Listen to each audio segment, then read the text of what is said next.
इस संसार में एक दिन मनुष्य का न्याय तो होना है, लेकिन आज मनुष्य अपनी ही इच्छा और अभिलाषा के अनुसार अपने जीवन को जी रहा है। उसे कोई परमेश्वर का डर नहीं है, क्योंकि याद रखो इस बात को कि एक दिन आपको परमेश्वर के सामने जरूर खड़ा होना पड़ेगा। अगर आप इस संसार में परमेश्वर को भूल कर या फिर अपने ही मन के मुताबिक ईश्वर बनाकर उसकी आराधना कर रहे हो, तो याद रखना एक दिन सच्चे परमेश्वर के सामने आप लोगों को जरूर जाकर खड़ा होना पड़ेगा। दोस्तों, ज़रूर आज का ये वीडियो आप लोग पूरा ज़रूर देख कर चाहिएगा, क्योंकि परमेश्वर के दास ने किस तरीके से इस बात को लोगों के सामने रखा कि एक दिन न्याय होगा और उस सच्चे परमेश्वर के सामने जब तुम खड़े होगे तो क्या बहाना बनाओगे, क्या कहोगे खुदा को कि मैंने अपने मन के मुताबिक जीवन जिया था, जब तू मेरे पास आया था तो मैंने तेरा इनकार किया था। क्योंकि परमेश्वर ने आपके लिए एक ऐसा बलिदान किया है जो इस संसार में आप जिससे भी प्यार करते हो वो आपके लिए नहीं कर सकता, क्योंकि वो परमेश्वर है जो हमसे ऐसा प्यार करता है। इस वीडियो को आप लोग ज़्यादा से ज़्यादा शेयर कीजिएगा और पूरा इस वीडियो को देखेगा, ताकि परमेश्वर की भलाई आज आपके जीवन में प्रकट हो सके। और उन लोगों को जरूर इस वीडियो को शेयर करना। तमाम लोग जो इस संसार से चले जाते हैं, हमारे बड़े बुजुर्ग, हमारे संगी साथी, हम एक तस्वीर बनाते हैं और उस तस्वीर के सामने उसका नाम लिखकर उसके आगे हम स्वर्ग लिख देते हैं। मैंने आज तक एक भी तस्वीर नहीं देखी जिसके नाम के आगे नरकीय लिखा हो। क्या आपने देखी? आपने कभी नहीं देखी और आप कभी नहीं देखेंगे। इसलिए मनुष्य की चतुराई के अनुसार, मनुष्य के सिद्धांत के अनुसार हर व्यक्ति जो इस संसार को छोड़कर जा रहा है वो कहां जा रहा है? स्वर्ग। कल मैं इस बात पर प्रकाश डाला था, ये स्वर्ग है या बॉम्बे सेंट्रल का स्टेशन है जो हर व्यक्ति जा सकता है। 5 रुपए का 10 रुपए का प्लेटफॉर्म टिकट लेके जा सकता है। मेरे साथ परमेश्वर के वचन से निकालिए और सावधानी से पढ़िए। बुक ऑफ रोमन्स, रोमियो की पत्री, उसका पहला अध्याय।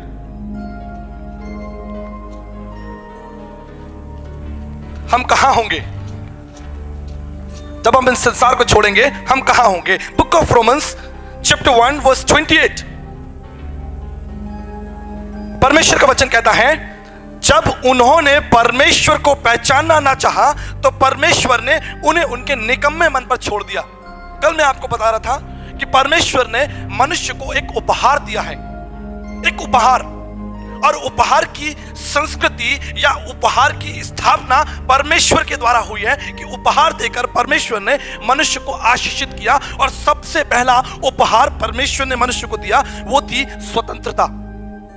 क्योंकि बाइबल कहती है परमेश्वर ने मनुष्य को अपनी समानता में बनाया है, और इसलिए यह हमारे लिए एक उपहार है कि परमेश्वर ने हमको चुनाव करने की शक्ति दी है, स्वतंत्र होने की शक्ति दी है कि हम स्वतंत्रता से निर्णय लें। इसलिए परमेश्वर का वचन कहता है, जब उन्होंने परमेश्वर को पहचानना ना चाहा तो परमेश्वर ने भी उनके निकम्मे मन पर उनको छोड़ दिया। पवित्र शास्त्र बाइबल कहती है कि परमेश्वर आपके द्वार पर खड़ा खटखटाता है।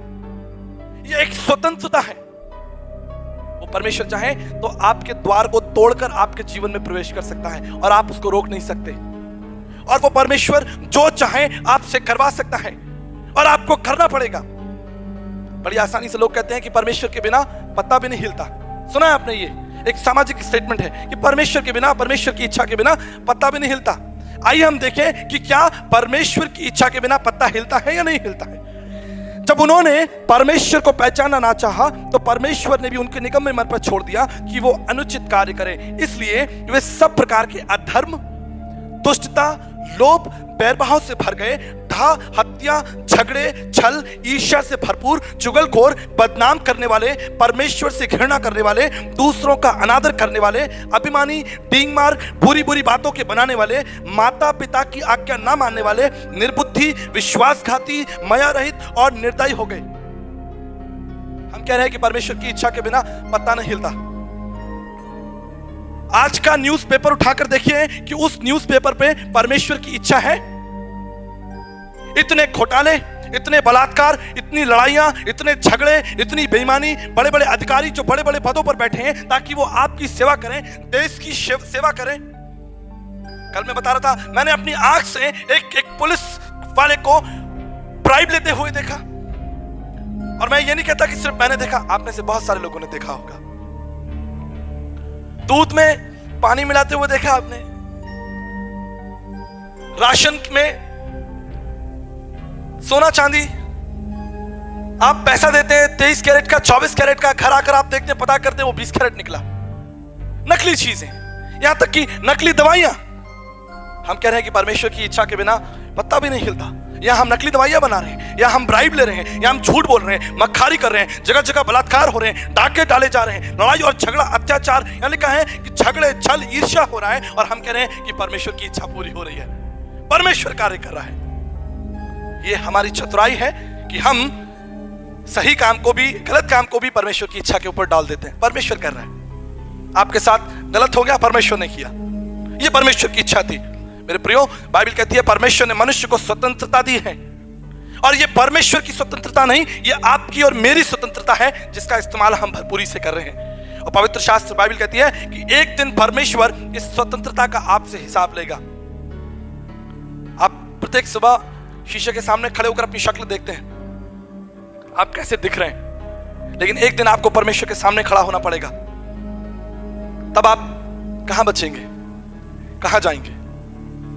भारतीय दर्शन शास्त्र में लिखा है, पापम पापात्मा पाप कर्मा पाप संभा त्राहिमा में पुण्यरक्षाम सर्व पाप हरे हरे, अस्तोमा सद्गमय तमसोमा ज्योतिर्गमय मिथ्यमा अमृतगमय। हम असत्य में हैं। 33 करोड़ देवी देवताओं के होते हुए हमारे भारतीय दर्शन को इस प्रार्थना करने को मजबूर पड़ा, अस्तोमा सद्गमय कि हम असत्य में हैं। भरत आरण्य का उपनिषद उसका 1:3-27 पद इस बात को कहता है कि हम असत्य में हैं। तमसोमा ज्योतिर्गमय हम अंधकार में हैं, मृत्युमा अमृतगमय हम मृत्यु में हैं। लेकिन एक दिन परमेश्वर हमारी इस चतुराई का और परमेश्वर हमारी इस स्वतंत्रता का हिसाब हमसे लेगा। आप में से कोई है जो इस स्थान पर कह सकता हो मैंने पाप नहीं किया? रोमियो की पत्री उसका 3:23 कहता है कि हम सब ने पाप किया और हम सब परमेश्वर की महिमा से रहित हैं। भागवत रहस्य में डोंगरे जी महाराज ने कहा है, गीता का सिद्धांत है कि मन, वचन और कर्म से हम सभी पापी हैं, और ये सब कुछ करने के बाद हम सीधे कहां जा रहे हैं? स्वर्ग में। क्या आप विश्वास करते हैं कि परमेश्वर आपको आपके राज्य में, अपने राज्य में प्रवेश करने देगा? How many of you believe कि हम सारा जीवन पाप में बिताते रहें और परमेश्वर हमें अपने राज्य में प्रवेश करने देगा? पवित्र शास्त्र बाइबल कहती है, जिसने पृथ्वी पर परमेश्वर के साथ संबंध बांधा है वो ही परमेश्वर के राज्य में प्रवेश करेगा। लेकिन दुख की बात यह है कि हम इन सिद्धांतों को, आत्मिक बातों को उतनी गंभीरता से नहीं लेते। हम गंभीरता से लेते हैं कि कल हम क्या खाएंगे, हम गंभीरता इस बात से लेते हैं कि हमारा घर कैसा होगा, हम इस बात की गंभीरता में हैं कि हमारे बच्चे किस अच्छे स्कूल में पढ़ेंगे और किस यूनिवर्सिटी में हमारे बच्चे जाएंगे, कल हमारे बच्चे डॉक्टर बनेंगे, इंजीनियर बनेंगे। हमारी गंभीरता सिर्फ इस बात में है, हम अपने बच्चों को अच्छी शिक्षा देना चाहते हैं, इंजीनियर और डॉक्टर बनाना चाहते हैं, लेकिन एक दिन इन सब बातों के विपरीत उनको परमेश्वर के सामने खड़ा होना पड़ेगा। क्या हम अपने बच्चों को इस हिसाब से तैयार कर रहे हैं कि वो एक दिन परमेश्वर के सामने खड़े हो सकें और परमेश्वर से कह सकें कि इस पृथ्वी पर हमने आपकी इच्छा के अनुसार जीवन को जिया है? इसलिए पवित्र शास्त्र हमें एक चेतावनी देती है, एक चुनौती देती है कि हम उस बात की ओर गंभीरता करें जो सत्य है। एकम ब्रह्म द्वितीय नास्ति, सत्य एक है, परमेश्वर एक है, परमेश्वर दो नहीं है। एकम सत्य द्वितीय नास्ति, एकम ब्रह्म द्वितीय नास्ति, सत्य एक है, ब्रह्म एक है, परमेश्वर एक है, दो नहीं। सृष्टिकर्ता परमेश्वर एक है, उसको हम परमात्मा कहते हैं। लेकिन दुख की बात यह है कि आज हम परमेश्वर को अलग अलग धर्मों के नाम से जोड़कर देखते हैं। क्योंकि आप हिंदू हैं तो आपका परमेश्वर अलग है, और आप ईसाई हैं तो आपका परमेश्वर कुछ और होगा, और अगर आप सिख हैं तो आपका परमेश्वर बिल्कुल कुछ और होगा। क्या है धर्म परमेश्वर का? क्या आप लिख के दे सकते हैं कि परमेश्वर का यह धर्म है? संत कबीरदास जी कहते हैं, प्रेम धर्म का मूल है और पाप मूल संताप। जहां दया वहां धर्म है, और जहां क्षमा वहां आप। परमेश्वर की उपस्थिति वहां है जहां प्रेम है, परमेश्वर की उपस्थिति वहां है जहां क्षमा है। और हम परमेश्वर को अपने घरों में और अपने हृदय में ऊंचा स्थान देने की बात करते हैं। हो सकता है कि आपने अपने घर में एक कोना परमेश्वर को दिया हो और उस परमेश्वर की आराधना आप उस स्थान पर खड़े होकर करते हो, लेकिन अपने दिल पर हाथ रख के पूछिए, क्या वास्तव में आपने परमेश्वर को वो स्थान दिया है जो स्थान परमेश्वर का होना चाहिए? या सामाजिक रीति के अनुसार, सामाजिक सिद्धांतों के अनुसार आपने एक कोना, विशेष कोना परमेश्वर के लिए अर्पित कर दिया? कुछ लोग कहते हैं वास्तु के अनुसार आप कोना चुनिए और वहां पर आप परमेश्वर की उपस्थिति को बैठाइए वास्तु के अनुसार। मेरे प्रियो, दोष, वास्तु दोष। परमेश्वर दयालु परमेश्वर है, परमेश्वर प्रेमी परमेश्वर है। जिस समय परमेश्वर सृष्टि का निर्माण कर रहा था, उसने पृथ्वी के सारे दोषों को उसी दिन दूर कर दिया था जिस दिन आपको बनाया था। हालेलुया। क्या आप एक ऐसे घर में अपने बच्चों को छोड़ देंगे जहां पर खुले नंगे बिजली के तार हो, जहां पर उनके लिए दुख और मुसीबत का पहाड़ रखा हो? मैं विश्वास करता हूं ये सब मनुष्य की चतुराइयां हैं।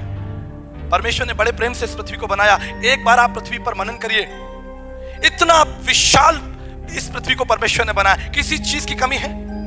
जब आप हॉस्पिटल में जाते हैं और आपको एक ऑक्सीजन सिलेंडर की आवश्यकता होती है, लगभग 700 रुपए का ऑक्सीजन सिलेंडर आपको पे करके ऑक्सीजन लेनी पड़ती है, लेकिन आप जीवन भर ऑक्सीजन ले रहे हैं मुफ्त में ऑक्सीजन परमेश्वर आपको दे रहा है। अथाह भंडार, ऐसे परमेश्वर की आप आराधना करते हैं और उसको आप एक कोना देते हैं। वो संपूर्ण जीवन की लालसा करता है। परमेश्वर चाहता है कि आप उसको जीवन में वो स्थान दें। इसलिए आइए मेरे साथ कुछ और पदों को निकालकर मनन करेंगे। मत्ती की इंजील उसका 7 अध्याय 24 से 29 तक। मत्ती की इंजील उसका 7 अध्याय। इस कहानी को मैं आपके लिए पढ़ता हूं।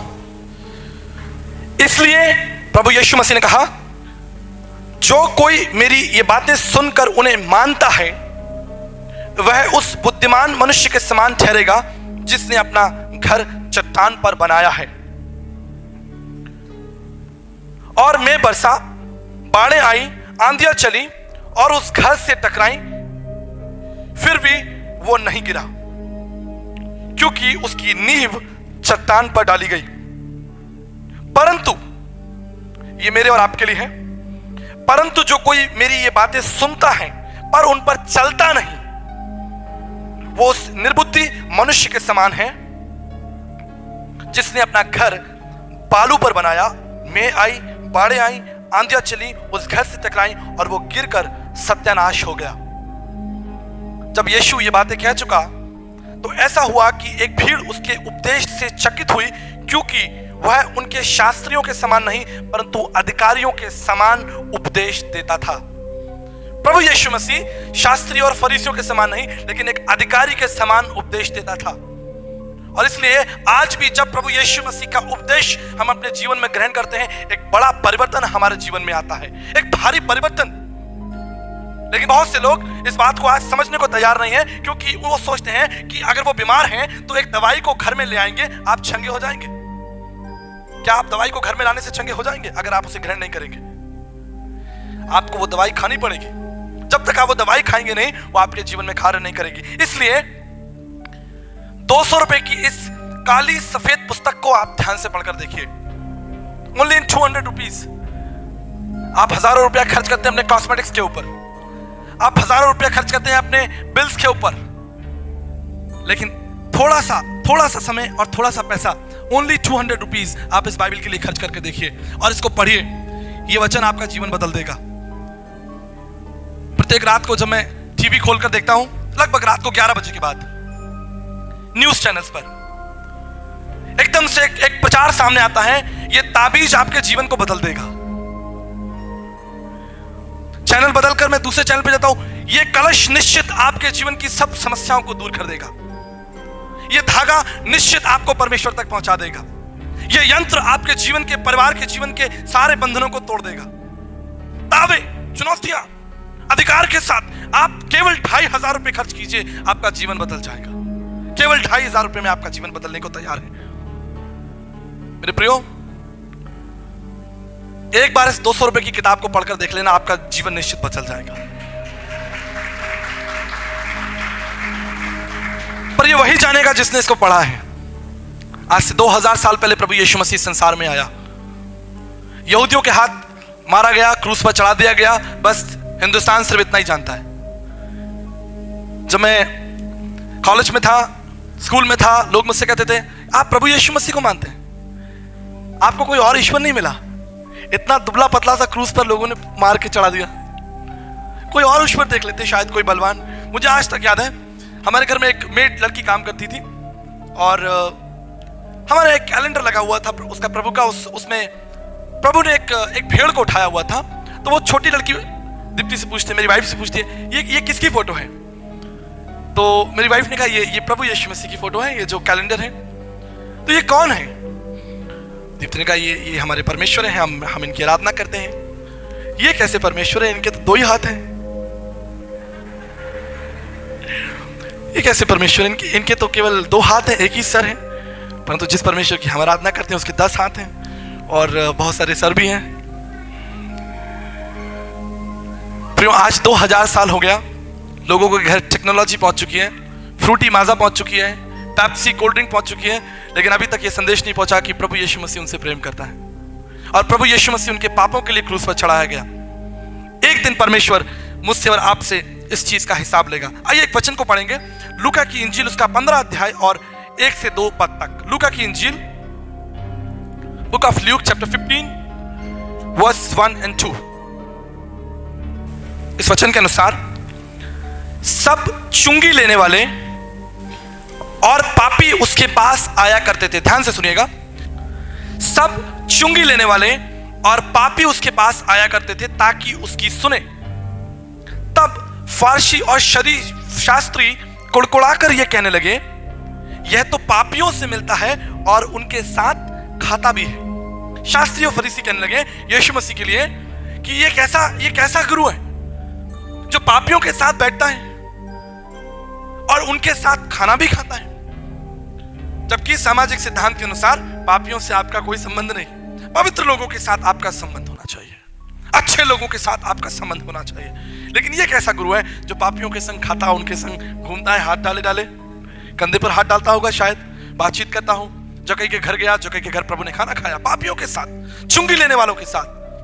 मेरे प्रिय भाइयों बहनों, इसलिए तो प्रभु आया था, क्योंकि अगर प्रभु पापियों के साथ संगति नहीं करता तो आप में से बहुत सारे लोग यहां नहीं बैठे होते, तो आप में से बहुत सारे लोग आज भी अपने पाप के इस दलदल में फंसे होते। मानव जाति की सबसे बड़ी अभिलाषा और तृष्णा पाप के बंधन से छूटना, और इस पाप के बंधन से छूटने के लिए मनुष्य ने बहुत सारे प्रयास किए, और उन कुछ प्रयासों में से मैं आपके सामने पढ़ने जा रहा हूं। मनुष्यों के प्रयास। सबसे पहले आपको यह मानना पड़ेगा कि आप पापी हैं, चाहे आपकी जाति कुछ भी हो, आपका समाज कुछ भी हो, आप किसी भी कुल गोत्र के हो। एक चीज हम सब में आज की शाम जो इस भवन में बैठे हैं, इस स्थान पर बैठे हैं, एक चीज हम में समान है। हो सकता है हमारी शक्लें नहीं मिलती हो, हमारा बैंक बैलेंस मैच नहीं करता हो, जाति समाज मैच नहीं करती हो, भाषा मैच नहीं करती हो, लेकिन एक चीज यहां बैठे हर व्यक्ति में समान है, वो ये कि हम सब पापी हैं। Praise the Lord. हम सब पापी हैं। इसलिए ऋग्वेद का 10वां मंडल 133 पद 6 पद में लिखता है, परमेश्वर आप हमें पापों से स्वतंत्र कीजिए। परमेश्वर हमें पापों से स्वतंत्र करेगा। ऋग्वेद उसका 7वां मंडल 86 2 से 7 में लिखा है, हमें दंडित मत कीजिए, दंडित मत कीजिए। संत तुलसीदास जी कह रहे हैं, जाऊं कहां तज चरण तुम्हारे, जाऊं कहां तज चरण तुम्हारे, काको नाम पतित पावन के ही अति दीन प्यारे। देव तनुज मुनि नाग मनुज सब माया विवश विचारे। किसके पास जाऊं? संत तुलसीदास जी कहते हैं, मैं अपने उद्धार के लिए किसके पास जाऊं? देवता, मनुज, ऋषि, तपस्वी, ज्ञानी सब माया विवश विचारे। कोई भी ऐसा नहीं है जिसने पाप ना किया हो। कोई है? किसी ने पाप नहीं किया हो, ऐसा हो ही नहीं सकता। हम सभी पापी हैं। इसलिए ऋग्वेद का 5वां मंडल कहता है, इन समस्त पापों को आप ही दूर कीजिए, परमेश्वर करेगा। इस पाप को दूर केवल और केवल परमेश्वर करेगा। यह परमेश्वर का अधिकार है। मैं इसके लिए आपको एक छोटा सा उदाहरण देकर समझाने की कोशिश करता हूं। सोचिए कि अगर आपका बच्चा एक मैदान में क्रिकेट खेल रहा हो और उसके बॉल के द्वारा, बैट के द्वारा किसी व्यक्ति के कार का शीशा टूट जाए। अब वो व्यक्ति आपके बच्चे के पीछे दौड़ेगा और आपका बच्चा कहां दौड़ेगा? वो आपके पीछे दौड़ेगा, मींस वो घर की ओर दौड़ेगा। बच्चा घर पर आएगा, वो व्यक्ति उसके पीछे दौड़ते हुए आपके घर तक पहुंचेगा। अब वो व्यक्ति दरवाजा खटखटाएगा और आपसे कहेगा कि आपके बच्चे ने मेरी गाड़ी का शीशा तोड़ दिया है। एक अच्छे पिता के नाते आप क्या करेंगे? What is your role? Tell me. आपको मूल्य चुकाना पड़ेगा। आपको मूल्य चुकाना पड़ेगा। पिता को मूल्य चुकाना पड़ेगा। क्यों पिता को मूल्य चुकाना पड़ेगा? गलती पिता ने की थी। किसने की थी गलती? बच्चे ने की थी। मूल्य कौन चुका रहा है? क्यों? क्योंकि यहां पर पिता को एक कार्य पूरा करना है, एक न्याय और एक प्रेम। उस धन को देकर उसको न्याय पूरा करना है, जजमेंट करना है, फुलफिलमेंट करना है। 5,000 रुपए का शीशा है, मैं आपको 5,000 रुपए देता हूं। इस तरह से उसने न्याय की पूर्ति कर दी, करेक्ट। लेकिन उसने 5,000 रुपए क्यों दिए? क्योंकि वो अपने बच्चे से प्रेम करता है। मूल्य सिर्फ और सिर्फ पिता चुका सकता है। आशा करता हूँ कि आप लोगों ने इस वीडियो को पूरा देखा होगा और सुन लिया होगा कि परमेश्वर के दास ने क्या कहा है। जैसा कि बाइबल कहती है यूहन्ना 3:16 में, परमेश्वर ने जगत से ऐसा प्रेम रखा कि उसने अपना इकलौता पुत्र दे दिया ताकि जो कोई इस पर विश्वास करे वो नाश ना हो परंतु अनंत जीवन पाए। परमेश्वर ने अनंत जीवन के लिए, किसका अनंत जीवन? आपका और मेरा, क्योंकि वो हमसे प्यार करता है और उसने अपने लहू का मोल देकर हमें खरीदा है। जब हम पापी ही थे तब प्रभु यीशु मसीह हमारे पास आया, तब परमेश्वर ने अपने बेटे को हमारे लिए दिया है। ऐसा प्यार आपसे इस दुनिया में कोई नहीं कर सकता।